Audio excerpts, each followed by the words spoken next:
ثلاث اسباب لفشل فيلم سامح حسين. استنساخ، يا جماعه الفيلم فشل بكل المقاييس. ما شاء الله الفيلم جايب مليون ومتين الف، اعلى تقديرا ليه يعني. في كل الصحف عمال اقرا لقيت مليون ومتين الف. ولكن تتخيل ان في فيلم زي سبعة ارواح مثلا اللي حرفيا ما حدش سمع عنه جاب 2 مليون وشويه. انت فاهم؟ طب ليه الفيلم فشل؟ رقم واحد، ورقم واحد في الاسباب طبعا، انه والله العظيم لازم حد يقول لسامح حسين: يا استاذ سامح حضرتك مالكش في السينما بربع جنيه تماما.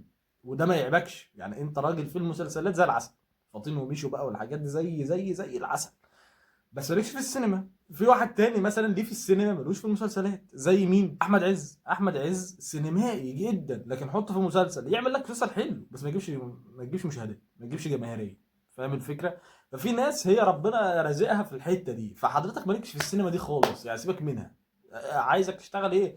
مسلسلات بقى، وفكك من الكلام ده.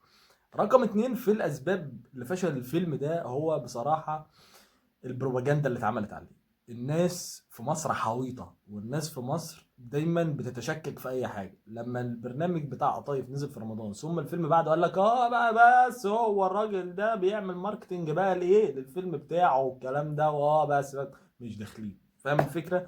فالبروباجندا اللي اتعملت سيئة وسلبية جدا. اما سبب رقم ثلاثة من فشل الفيلم، اتمنى تتوقع انت وتكتبه لي في الكومنتات وتوريني تحليلك، وبس كده. سلام.